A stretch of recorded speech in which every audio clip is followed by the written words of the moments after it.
جزاكم الله خيرا. وهذا يسأل يقول: اشترى ذهبا بسعر، ثم لما حال عليه الحول اختلفت قيمته، فهل يزكي بقيمته على رأس الحول أو بقيمته لما اشتراه؟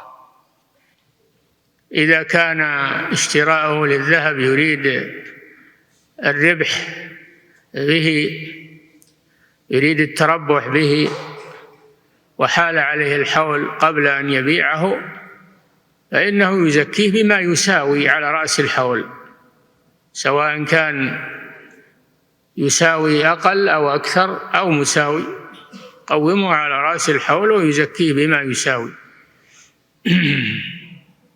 هذا إذا أعد الذهب للبيع. أما إذا أعده للقنية فإنه يزكيه زكاة الذهب، ربع العشر، يخرج ما يعادل ربع العشر من الذهب. نعم.